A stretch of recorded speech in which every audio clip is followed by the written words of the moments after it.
All right, let's talk about the Chicago Bears. For years now, one of the NFL's most iconic teams has been on this huge quest for a new home. And look, this isn't just about a new building. We're talking about a multi-billion-dollar chess match that's going to define not just the franchise, but the entire region for generations. It's a massive deal. So, that brings us to the big question, right? You've got this NFL dynasty, this aging stadium. Where do they go from here? Where are the Bears going to build their future?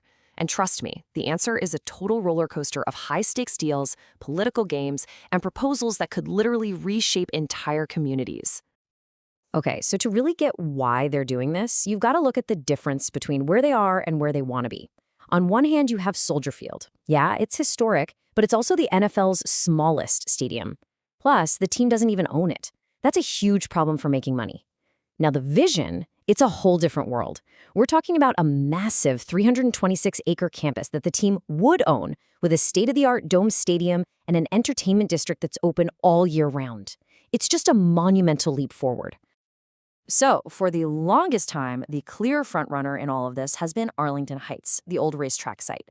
But believe me, the road to get there has been anything but smooth. I mean, talk about a roller coaster. The Bears went all in, buying the land for almost $200 million. And then, bam, the whole thing just grinds to a halt because of a massive fight over property taxes.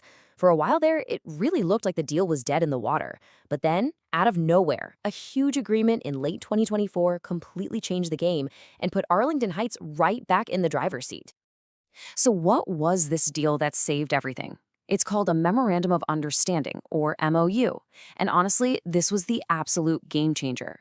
It gave the Bears exactly what they needed, predictability with their taxes. It slashed their potential bill from almost $9 million a year down to $3.6 million. That one piece of paper literally brought the whole Arlington Heights stream back from the dead.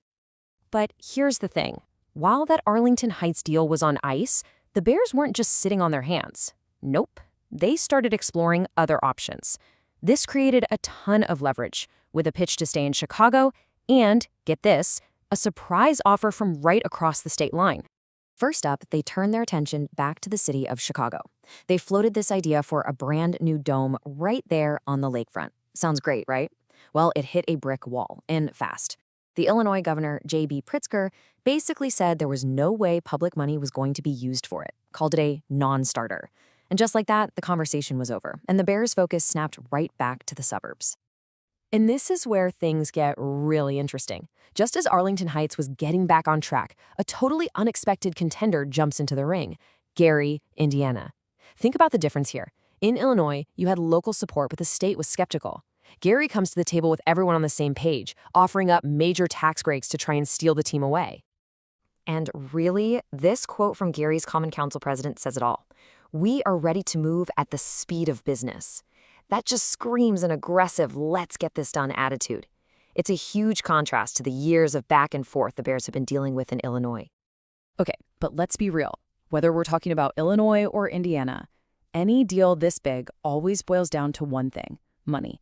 And the billion-dollar question is always, who's going to pay for what? The Bears president, Kevin Warren, has been super clear on this. He said the team will pay for the actual stadium structure.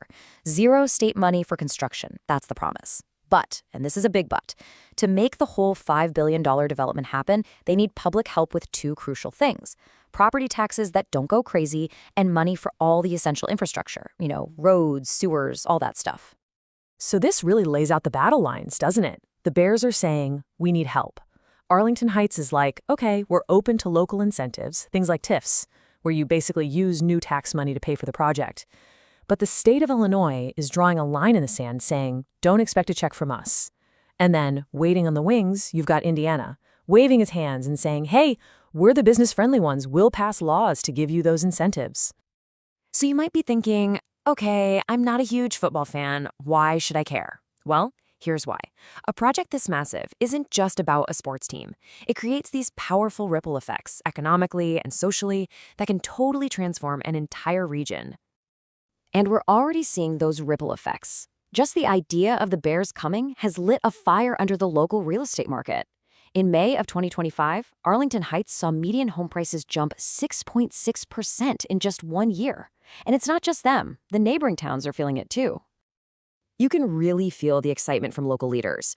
The mayor of Rolling Meadows, that's a town right next to the site, put it perfectly. She said this isn't just some new development. For them, it's about fulfilling a dream that's been around for 50 years, a dream that started with the Bears founder George Halas himself.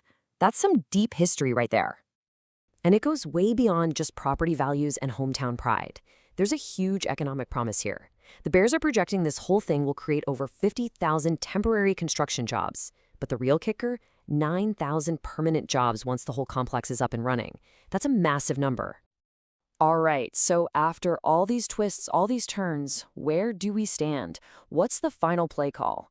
Well, Arlington Heights is definitely the front runner. They're on the 1-yard line, but they haven't scored the touchdown just yet. There are still some pretty big hurdles to clear. They've got to finalize the official agreement with the village. They need to get some kind of tax legislation passed by a state government that's been pretty skeptical. They have to figure out who's going to pay for hundreds of millions in infrastructure costs. Oh, and they've got to keep fending off that very real, very tempting offer from Gary, Indiana. So in the end, the ball is in the Bears' court. They hold all the cards, and their decision is going to write the next chapter of their legacy.